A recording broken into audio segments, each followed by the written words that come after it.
liloba ya Nzambe ekota na mitema na biso, engengisa biso, engengisa mabota na biso, engengisa pe ekolo na biso mobimba. Kimia ekota, lumière ekota partout, ekolo na biso engenga na bonzambe, kolo azwa lokumu na kombo na Yesu. Amen. Amen.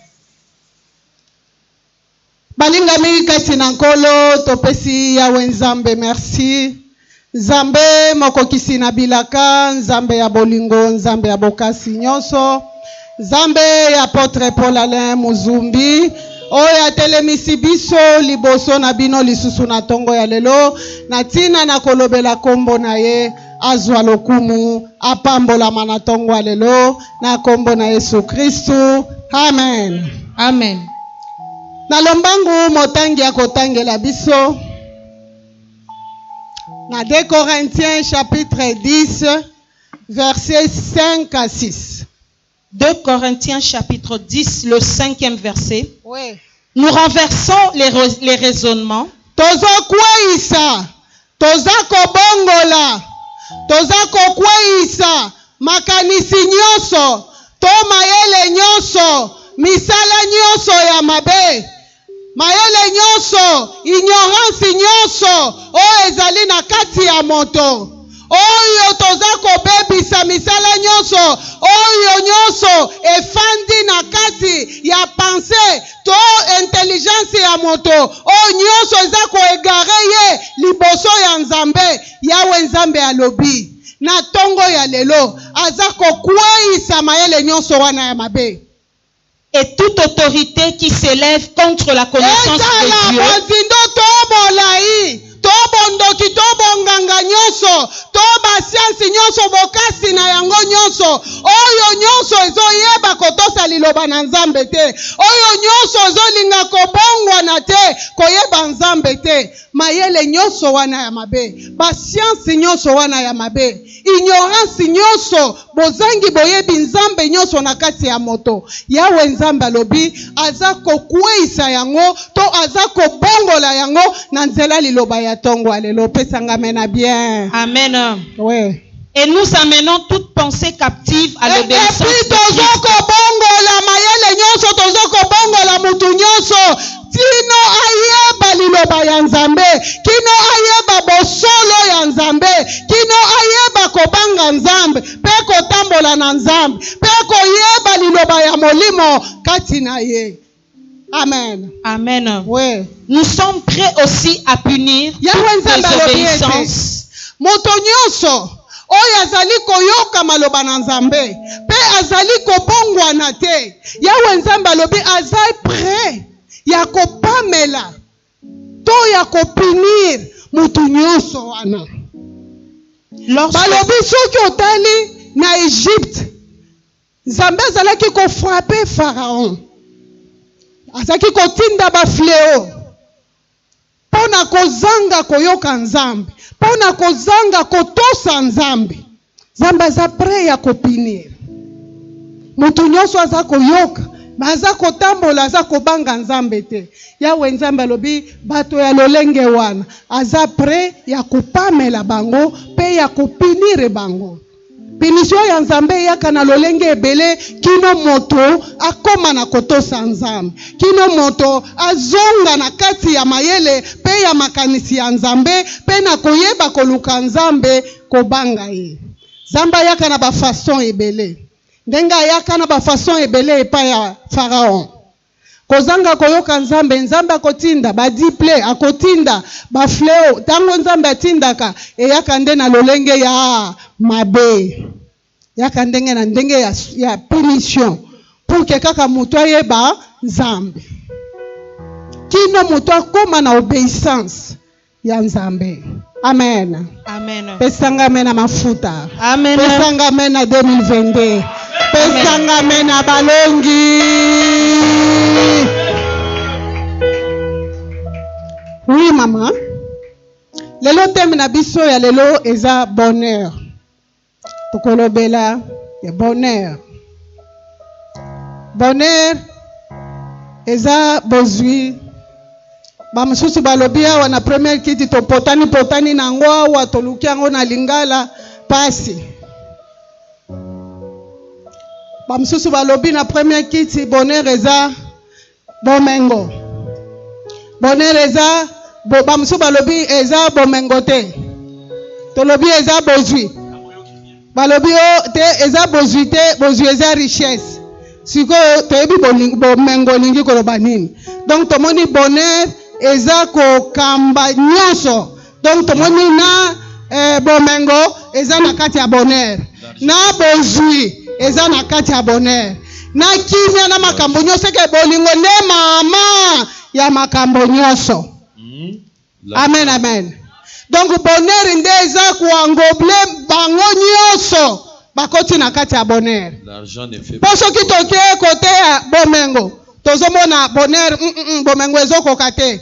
Toke ya bozui bozui bomengo ezo simba te. Bonheur ezo simba kote wana te. Donc tomoni bonheur ebendi bozui ebendi bomengo ebendi bango nyonso ba se retrouver na kati ya bonheur. Yango mama kozwela biso proverbe. Maman kozwela biso proverbe chapitre 18 verset 22.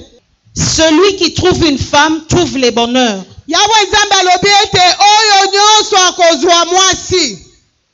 Oyo nyonso akozwa mwasi azwi nini? Bonheur. C'est une grâce qui mama malembe. Bonheur wana ya lolenge nini oyo ekoya na mwasi. Celui qui trouve une femme trouve le bonheur. Donc bonheur eza boye, mwasi aza boye. Ou bien eza nde mwasi wana nde aza na bonheur na kati na ye. Normalement. Donc eza nde mutu nde ifazwa mwasi wana soko ozwi mwasi nde ozwi bonheur na kati ya mwasi. Amen. Amen. Donc mwasi wana azotambola na bonheur nyonso. Tomoni bonheur ezoya na nzela ya baétude te. O natangi na bimi licencié. Naza cadre, naza ingénieur. Na licence banini nyonso notangi ba science nyonso ebele. La licence ne fait pas le bonheur. Donc tozomona ke ozwi musala na présidence ba étude wana memi o na présidence ozwi musala okomi président lelo okomi ministre okomi PDG nyonso wana tozomona eza mbongo. Amen. Eza richesse nyonso eza na kati ya bonheur. Amen. Mais tozomona yawe nzambe alobi po makanisi na biso na ya nzambe namoni ya solo penza ekeseni. Biso tozomona bonheur eza makoki bozwi mbongo ba étude okomi cadre okomi ministre okomi président. Nzoka nzambe alobi bonheur ezobima na kati ya biloko wana te. Bonheur ezobima na mbongo te. Bonheur ezobima na ba poste ya minene te. Lelo komi mokonzo komi na mbongo ebele ndo ozwi bonheur te. Ndenge lelo biso tokanisaka soki toza na bumbu tozoloba ke bato ya Gombe nde baza na bonheur. Bongo te. Mais nzambe alobi eza bongo te. La Gombe ne fait pas le bonheur. Eza te ke bao ya Gombe nde baza na bonheur te. Parce que ya bango bonheur bazozwa ngo na nzela ya misala ba salaire ba mbongo ebele nde bonheur eza wana te. Zamba lobi bonheur ezoya kaka na nzela ya mwasi. Mwasi nde ezoya na bonheur. Mais il faut sikoyo oluka mwasi wana okutana na ye po ozwa bonheur. Kambo eza wana aza malheureux. Salama kasi obala. Oluka mwasi oyo aza na bonheur. Est-ce que yawe nzamba zoloba mwasi azali komonana? Yawe nzamba zokoloba mwasi azana liputa. Est-ce que ndenge na telemi liboso na bino naza mwasi?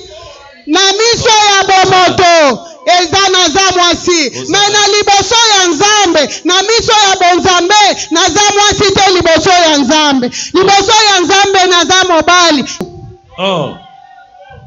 Liboso ya nzambe naza mutu naza homme. Koloba ndenge wana. Na makanisi na biso batu, na komona biso batu, na bomoto boye, charnellement, physiquement comme ça, naza mwasi. Mais liboso ya Nzambe, lokola mayele ya Nzambe na ya biso batu ekeseni, naza mobali.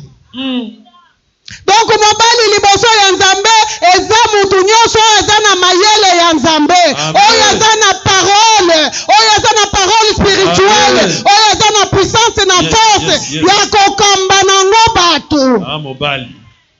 Liboso ya Nzambe, mutu wana aza mobali. Mobali na kati. Aza mwasi te. Donc ndenge naza na mafuta, naza na parole, na pouvoir ya puissance, naza na force ya kotelema en tant que mobali, ya koloba en tant que mobali, kobunda pe, ya kodirige mwasi. Amen. Parce que mwasi ba dirijaka ye, mwasi ba kambaka ye. Oh. Mwasi akokozala ye moko te. Amen. Mwasi akokozala libre te. Mwasi esengeli aza na mobali oyo ya kokamba ye. Ndenge yo fandi wana lokola mwasi, esengeli mobali azala lokola liloba ya Nzambe po ekamba yo, po edirige yo, po elakisa yo nzela. Elakisa yo place ya konyata na place ya konyata te. Nini ya kosala na nini okosala te. Il faut zala mobali po Nzambe pesa yo sagesse ya kokamba mwasi wana. Pesa nga amena bien. Amen. Nde mwasi wana azana bonheur. Mwasi wana amemaka kimia. Mwasi wana biloko nyonso bonheur nde ye. Donc kombo ya mwasi wana nde bonheur. Kombo na ye mwasi te. Mwasi tozolo ba mwasi. Mais ye nde bonheur. Mama bonheur. Donc yasa na sagesse, mwasi wana atondi sagesse, atondi nguya, atondi bwanya, atondi bokasi. Soko ozwi mwasi wana ozwi kimia. Soko ozwi mwasi wana ozwi azana pouvoir ya longévité. Et pas ya mutu. Soki bachelaki yo 30 ans. Mwasi wana azana pouvoir ya kuallonger vie na yo. Ekoma molai. Po oumela. Susi ya mwasi yo baporte yo bonheur wana po oumela otambola na Nzambe. Po oumela osalela Nzambe. Amen. Siko mwasi wana azana nyoso. Eza te ke tokende koluka mbongo na primature. Te. Na présidence te. Biso to kwanvie yango te. Me kaka mwasi wana. Lukande ye. Lukande mwasi wana yenda zana makoki nyoso. Amina. Okobela te soko mwasi wana. Mwasi wana azopesa kimia. Mwasi wana za esengo. Mwasi wana eza mutu oyo akutanaki na Nzambe. Mutu oyo azana liloba ya Nzambe. Mutu oyo azana bokasi, parole puissante, parole forte, parole spirituelle. Amen. Mutu wana nde azana bonheur. Mutu wana ndaza na bomengo, mutu wana ndaza na bozwi. Parce que na kati ya bonheur ba clé nyonso, ba secret nyonso ya bozwi eza na kati. Mwasi wana aza na secret ya biloko nyonso, place mbongo ekouta ayebi.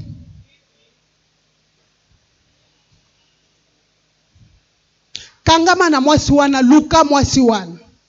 Okomona malamu na vie na yo. Mwasi wana place azali, place akomi, place akotaka. Mwasi wana apesaka kimia. Mwasi wana atambolaka na esengo. Mwasi wana atambolaka na makambo nyonso. Baoyo babotaka te, baboti. Place mwasi wana akomaka. Parce que bonheur ezopesa na makambo nyonso, na ba plan nyonso, na ba nzela nyonso. Il faut mona bonheur. Ezate ke naza chômeur.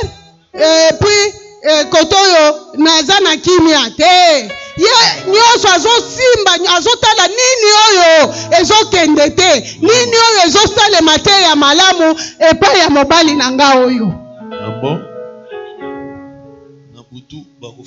Akuti oyo akokita. Mobali wana mwasi wana sa nini? Atomboli yo.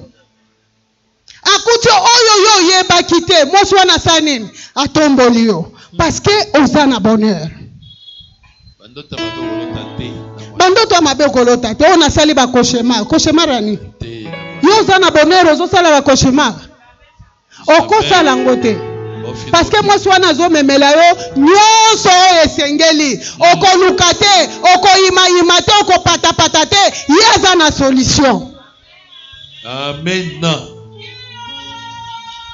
Mais okokuta tozomona ba marié kolela milelo na milelo yo ozana mwasi ozolela boye nini c'est que mwasi oyo aza bonheur te place on est comme kopesa su batu pe ba komo en tout cas nzambe oyo makambo azokomela biso na mukanda na ye tozo comprendre te. Celui qui trouve une femme trouve le bonheur. Bande kona bali mbangu pona bala nazo ata bonheur depuis na mwasi okuta kinga na musala depuis na bali ye ngayo na koti na chômage mwasi ya balinga na bali ye nazaka na banyongo te na komi kidikidi na banyongo na lingi na midiembika kimyeza te kosuwa na mikolo nyonso ba voisin yaka bokatela biso makamba ba plenya boya mwasi siko tobala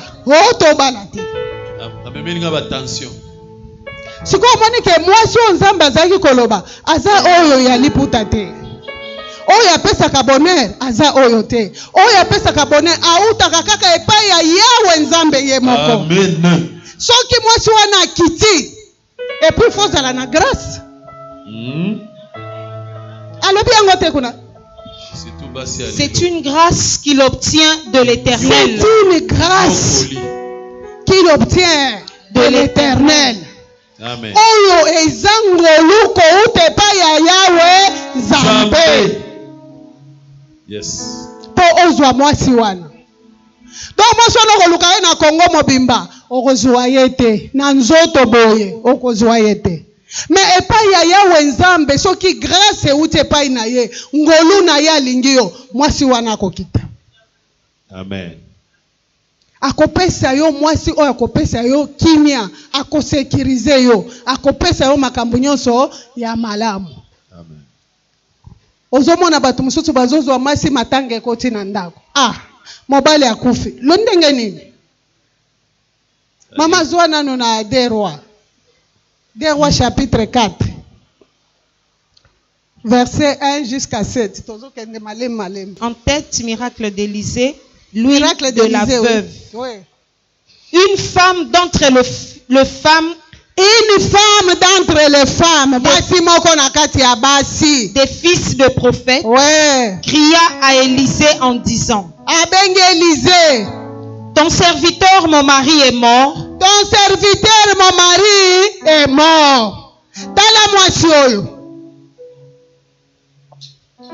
Balobaki, c'est lui qui trouve une femme, trouve le bonheur. Tala-moi. Yazana mobali. Mobali yazana mwasi oyo. Mais tala-moi azobele la lobi Élisée. Mobali nanga sali nini akufi. Liwe ekoti na ndako ndeni. Liwe koti na kati ya mwasi oyo ndenge nini parce que soko ozui mwasi ozui bonheur. Ndenge nini bonheur parce que babaki pe mwasi wana za na pouvoir ya nini ya longévité ya kopesa longue vie. Mais ndenge nini mobali oyo akufi? Ndenge nini mobali oyo ya humilité? Mobali oyo akufi atike na nini? Maman. Et tu sais que ton serviteur craignait l'Éternel. Or, le créancier est venu pour prendre mes deux enfants. Bandeko. Mwasi oyo liwe koti na ndako na ye ndenge nini? Bon. Ye azana mobali wana zaki prophète. Mosakoli. Aza prophète aza mosakoli. Pe abengi Élisée. Boyebe Élisée. Élisée aza muto azaki kotambola na Eli en tant que prophète. Azobele la ya lobi mobali na ngai akufi. Et puis mobali na ngai zalaki serviteur na yo. ndenge nini na kati ya ndako ya prophète liwa ekota, ndenge nini prophète akufa. Et puis ndako na pe baza vivre kana banyongo. Est-ce que moi soyo eza bonheur? Oyo eza sous bonheur te komi malheur. Liwa ekoti ndenge nini na ndako ya prophète? Prophète oyo akufi ndenge nini? Pendant que moi oyo azalaki kotambo prophète oyo azalaki ko craindre nini Nzambe. Prophète ampiaka. Maman zwana no na Zacharie chapitre 5 verset 7 jusqu'à 8. Amen. Zacharie chapitre 5 le 7e verset. Ouais. Et voici une masse de plomb s'éleva. Ouais. Et il y avait une femme assise au milieu de l'étang. Oui. Il dit, c'est l'iniquité. Omoni mwasi oyo afandi oyo, mwasi oyo akotisi liwa na kati ya ndako oyo, mwasi oyo akufeli mobali, oyo akufeli prophète oyo, eza iniquité. Mwasi oyo ye aza bonheur te. Amen. Amen. Donc toza na basi mibale. Mwasi nyonso aza kopesa bonheur te epai ya mobali na ye. Toza na basi mosusu lolenge ya mwasi mosusu ye aza kokotisa nde liwa. Ye soko ozwi ye mobali asa nini? Akufi. Mobali pe prophète.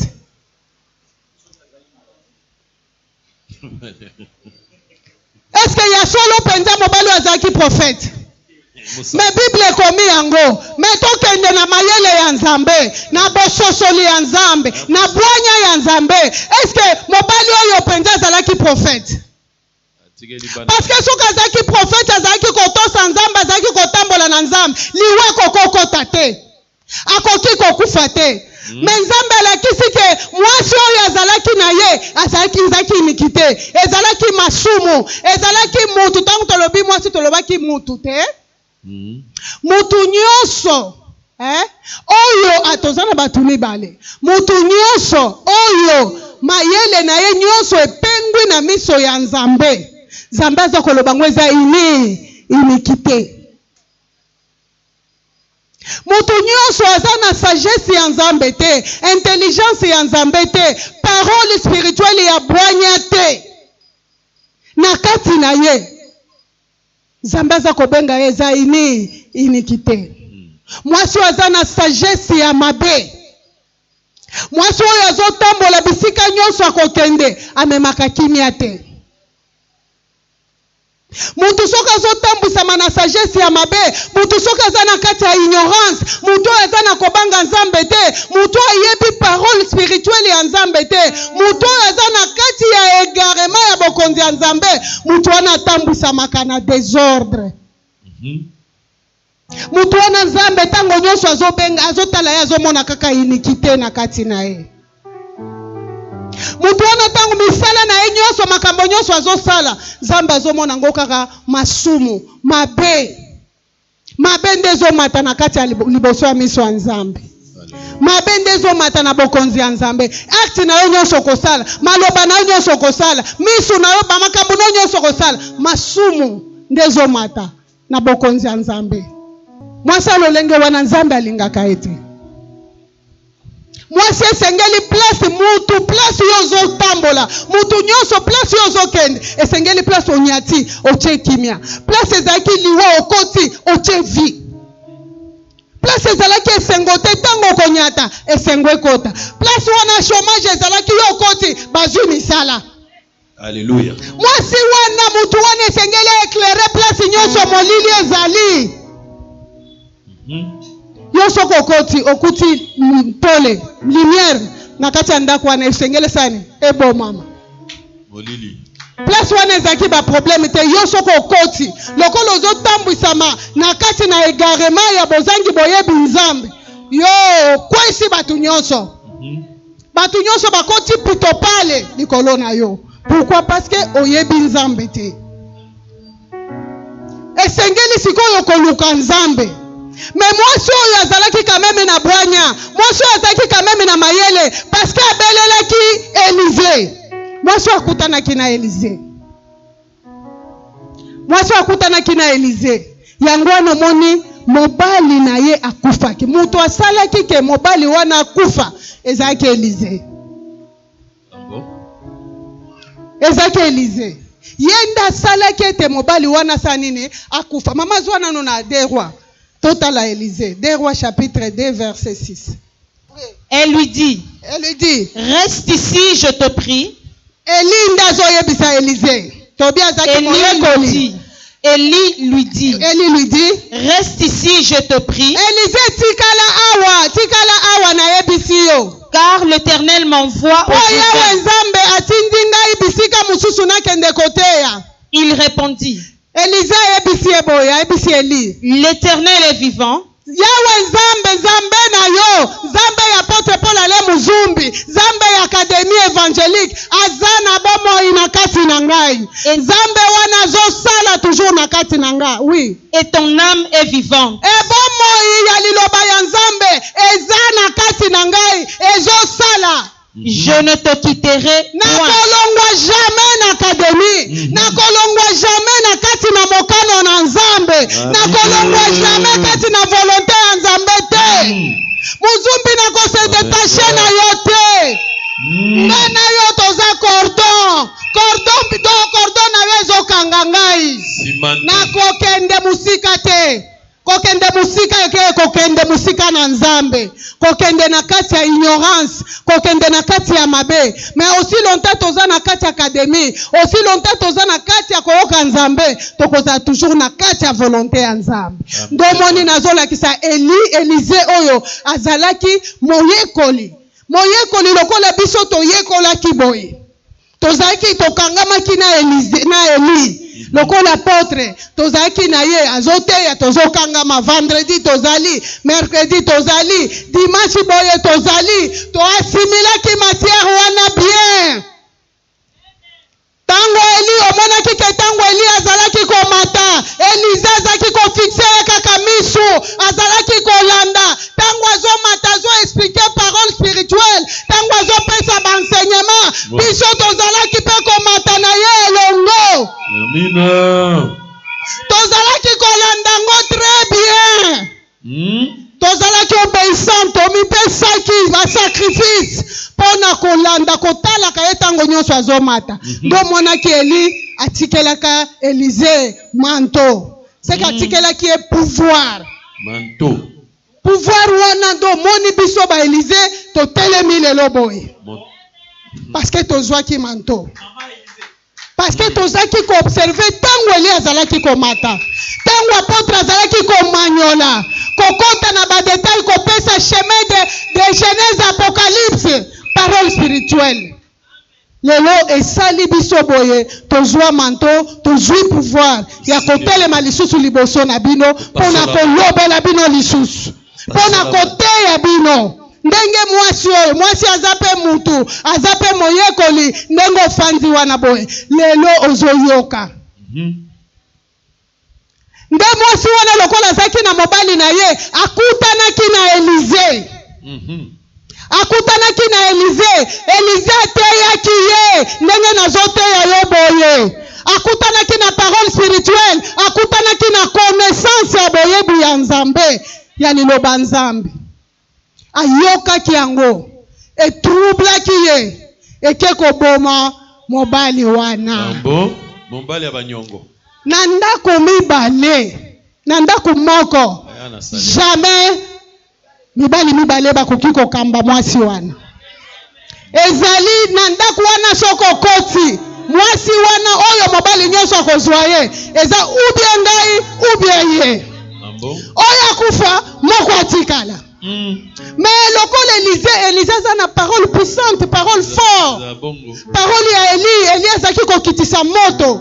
Eli azaki na parole ya bokasi. Amen. Bozo se rappeler na banini ya ba prophète ya Baal.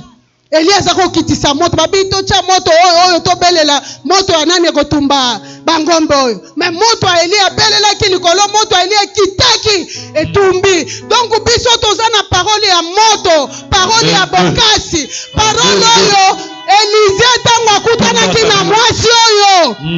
Nde tango ayokaki parole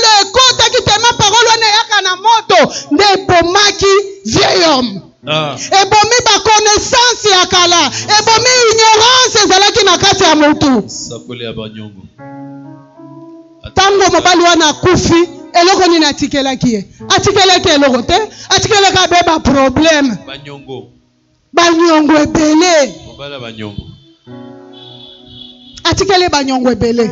Ignorance wana tango zaki nango. Ba commandement ya ba coutume, ba makambo ebele bele. Ozomon. Okangamaki na ba enseignement mususu oyo Nzambe azalaki kosepela nango te. Omikambaki na kati ya ignorance, yo ozalaki ko pratiquer ba coutume ndo ozomona ngo nde Nzambe. Mais na Matthieu chapitre 7. Matthieu chapitre 7, verset 21 jusqu'à 23. Ceux qui me disent, Seigneur, Seigneur. Ceux qui me disent, Seigneur, Seigneur. Lokola mwasi wana bandaki koloba. Ana Élisée lobi. Mobali oyo, prophète oyo. Azalaki pe kosalela Nzambe. Azalaki pe kobanga Nzambe. Yo tango nyonso zoloba na mayele na yo. Yo yebi mayele ezaki kokamba yo. Yo ezaki komona ngo nyonso eza Nzambe. Oyo ya bakutimi nyonso yo ezaki komona ngo eza Nzambe. Okokuta batu mususu na kati ya ignorance, okuti ba pasteur mususu, ba prophète mususu, bazo lobela Nzambe, bazo prophétiser, bazo teya parole charnelle. Mais la chair ne sert de rien. Dit la chair ne sert de rien, mais c'est l'esprit qui vivifie. Et ça n'a Jean. Normalement. Et ça n'a Jean. Jean chapitre 6, hein? Bon, c'est 63. Donc, la chair ne sert de rien. Mais c'est l'esprit qui vivifie. Parole charnelle. Et pas ya moto. Et ça la kaeloko moko te. Ozo kende poto. Ozo kende voyage, yo na sakoli likolo na yo, oko kende voyage, oko kende poto. Sikoyo ba oyo bazana poto, bango ba kende wapi? Ba oya na Congo. Ngai yo sakoli pona ngai, pona kende poto, il faut sakola pona ngai. Est-ce que eko vivifie ngai? Na zibo moi, soki na ke poto nde na ke lola. La chair ne sert de rien.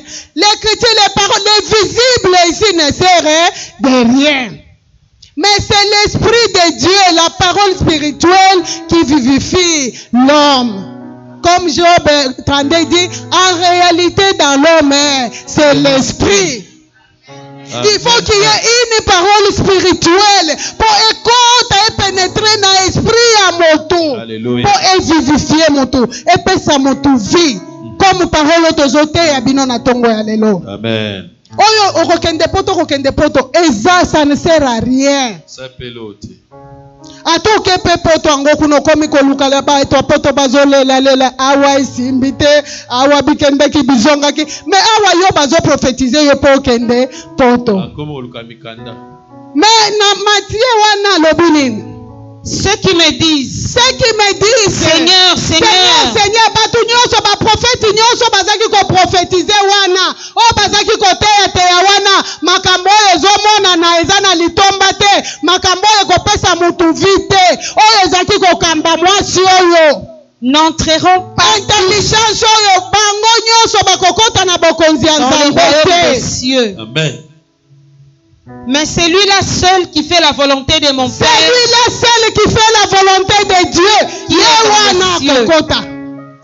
Puso yoka liloba ya Nzambe ya molimo. Oya ko trouver grâce ya kokuta na bonheur na femme wana. Oya za na bonheur oya liloba ya Nzambe. Parole spirituelle, parole puissante, parole forte, parole qui donne la vie.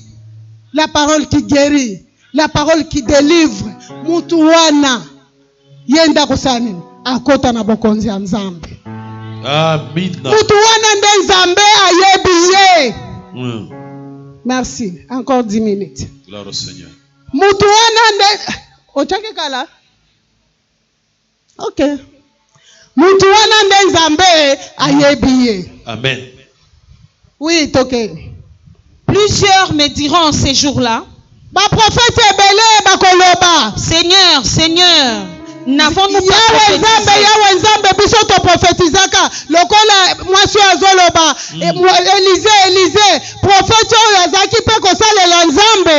Oui. N'avons-nous pas chassé des démons par ton nom? Toshasaka pe ba démon to delivaka batu to kangolaka batu to yebisaka batu ba makambo na bango mbikuti pe alobaka nganga kisi pe alobaka. Et n'avons-nous pas fait beaucoup de miracles par ton nom? Je ne vous ai jamais connu. Retirez-vous de moi.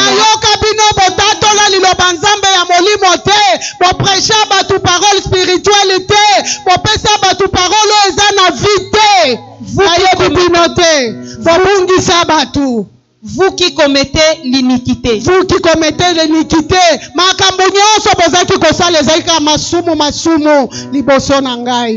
Parce que vous étiez dans l'ignorance. Amen. Oui. Zoa de Corinthiens. Tangiwana. Oui. Tokeka na silisa nini? Roi wana. Des rois. Silisa des rois. Aussi c'est honte. Non.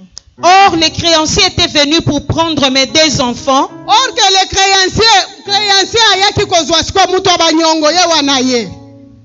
Aye kozwa bana. Bana oyo aye kozwa. Bana oyo abotaki. Ye créancier na boloka ki ye mobali wana boloka ki atika ki bana. Atikela ki mwasi wana banyongo. Atikela ki ba problème. Oh.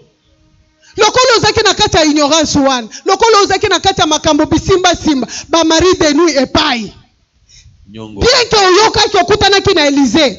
Mais lokola ozana no na banyongo esili nanu te. Oso yoka Élisée mais ba mari de nuit bayaka kaka. Ba femme de nuit bayaka kaka. Osala boye ezo simba te. Osali boy banyongo makambo ebele batikeli o chômage makambo ebele mobali wana tikeli yo Nyongo alibumu. kolia epa yo simba boy ezokende te misala ezomona na te créancier wana eza esprit ba réclamation sikoyo babandi ko réclamer yo Nyongo akola. bazo réclamer ka bana wana mama toke bazo réclamer bana mibale bana okutu ya bota kite Et en faire ses esclaves. Élisée lui dit, que puis-je faire pour toi? Azo réclamer bana oyo batikeli ye. Donc tango akutana ki na Élisée pesa ki bana mibale. Abotisa ki bana mibale.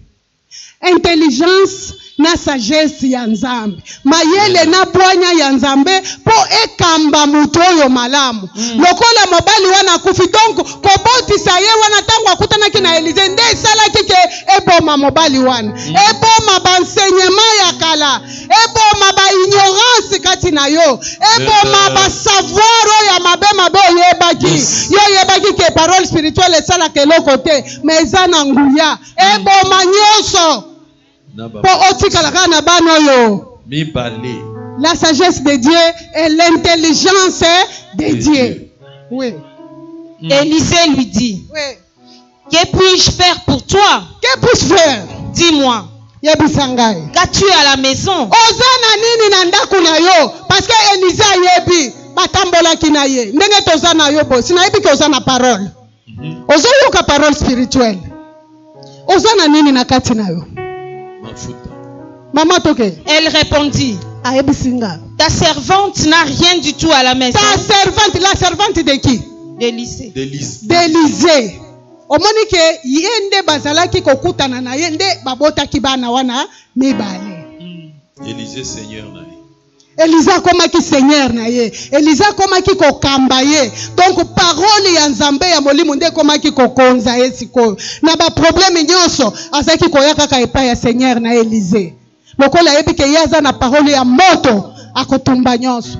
Ayebisi ye. Ta servante n'a rien du tout à la maison. Ta servante n'a rien. Qu'un vase d'huile. C'est seulement la parole puissante là. Les enseignements spirituels. Oyo bo enseignant ngai. Yango nazana ngo kana kati na ngai. Héritage. Et il dit. Après ayebisi. Va demander au dehors des vases. Kende libanda. Kende siko libanda. Parti mususu yango. Kende libanda. Luka ba vase. Lokola créancier na zoya, lokola ba réclamation ezotelema, osala boyo, ozongela kindumba, ozongela mobali osala kala, ozongela bondoki, ozongela ignorance, ozongela parole charnelle, ya zamba lobi, solution ezaka na kati na yo, kaka parole spirituelle obateyaki yo, kaka ba enseignement oyo, zonga na kati na yo, kende na kalamu, kende na kauka, kende na gambela, kende na gombe, benga bato ebele, ba voisin nyonso, baya na ba vase. Des vases vides. Nzambe azolobela ba vase. Ba vase nzambe osala nango nini? Azolobela ba vase te. Soko ozwi na 1 Corinthiens 9:9. 1 Corinthiens 9:9. Car il est écrit dans la loi de Moïse. Banzungu. Banzungu nzambe okende nango wapi? Siko ayebiso yo kende libanda okende kozwa banzungu, oui. Car il est écrit dans la loi de Moïse. Tu n'en muselleras point le bœuf quand il fout le grain. Dieu se met-il en paix de bœuf? Zambe soka zolobela bangombe. Zambe kokoza la penza na azwa ba force na ye nyonso, susi nyonso pona bangombe. Pona masangu o bangombe batika ya kolia masangu, soki bazolia masangu kobenga na bangote. Est-ce que nzamba koki kocha susi penza pona bangombe oyo? To azosala nini? Ou parle-t-il uniquement à cause de nous? Ou bien azolobela nde pona biso? Est-ce que akolobela po okende kozwa banzungu? Zungu ekosalela nzambe nini? Azolobela pona biloko ezomonana te. Banzungu, banini, non. Le problème de Dieu, c'est l'esprit de l'homme. Azoyebisa etala ba esprit nyonso ezotelengana. Eyebi liloba ya nzambe te. Eyebi parole spiritualité. Kende, baza ba vase. Baza banzungu eza vide, remplir teya. Sala musala nzambe. Amen. Place omoni ya yezo simba te. Ozomona mitungise yo ya. Kope mozope mate. Songi zepa. Eza misala oyo banyongo mobali yo atikelaki yo. Omoni soko ke na Galate wana chapitre 4 totanga ngo te 19 ono zoka lobi ba fruit ya des œuvres de la chair. Nde banyongo wana ba masumu, kotonga, kofinga, ba jalousie, tala banyongo nyonso yo mobali atikelaki ye. Posoko oza na kati ya ignorance obandaka kosala mabe, obandaka kotonga, obandaka kofinga, obandaka koyiba, ozomikamba mabe, ozosala desordre bomoi na yo, ozotambwisa ngo mabe. Nde banyongo wana otikali nango. Amen. Osala place osala bolamo mabe ye, mais osu yokaki liloba. Mobali akala pe asa kufi. Mais problème na weza nini? Ti ba créance ba réclamation wana etelemelaka yo. Oui. Quand tu seras rentré, lokola to sololi na yo boye, lokolo yo ki message boye, metango zozonga, tu fermeras la porte sur toi et sur tes enfants. Ferme ta porte. Problème esalaki ke ti créancier wana yaka réclamation etelemaka, ba esprit wana ko réclamer o singa famille zo bendanga, singa famille ezate. Problème c'est toi. Ngana family Cameroun. Place bakenda kozwa ba pacte na bango ngana zalaki na zate. Na sina kutani na Élysée. Na sina kutani na parole spirituelle. Parole ya moto. Ebomi mobali ya kala. Ebomi kindoki. Ebomi ignorance. Eza susu makambo afinga te. Se kati balia nyonso. Ngai natikali sikoyo ngai moko. Est-ce que tangu Élysée tuna kinga ke ozana nini epa na bino? Te. Atuna kinga ozana nini na kati ya ndako na yo. Seke ngana sika tikali ngana nzambe. Amen. Basi nga famille etali ngai te. Bondoki na bango etali ngai te. Tozwana kana bino ba pacte te. Ngana sina yoki Élysée. Na sina yoki parole puissance. Parole fort. Problème na ngai ekande nakanga porte. Bilobela mwanza tika. Kanga munoko. akokende teya, place akotonga teya, place akofinga teya. Luka ba vase, luka ba vase. Tu as l'huile en toi, tu as l'esprit de Dieu, la parole puissante, la parole forte, la parole qui bénit, la parole ezoko.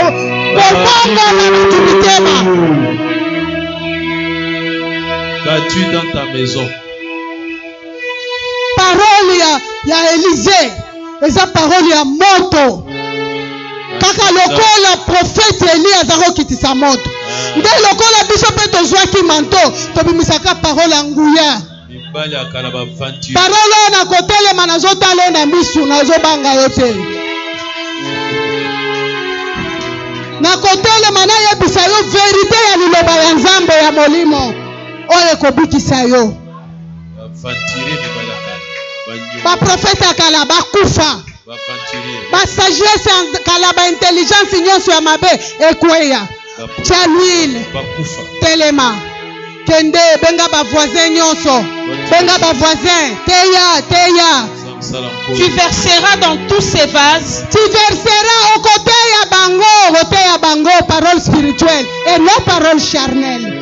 Et tu mettras de côté ceux qui seront pleins. Baoyo bakozala plein, baoyo bakotondisama, omonike baoyo bakoki, bango pe fo batelema. Mettre à côté batelema basalela pe Nzambe. Bateya pe bazala lokola yo Élisée. Tozwa descendance Élie ndenga salaka kitizela Élisée. Baoyo pe kotondisa ba vase eza plein, bango pe bateya. Batelema. Alors elle le quitta. Elle ferma la porte sur elle. Ferma la porte ayokaki maloba. Ndenge nazoteya boye. Soyoki ngai. Kanga porte.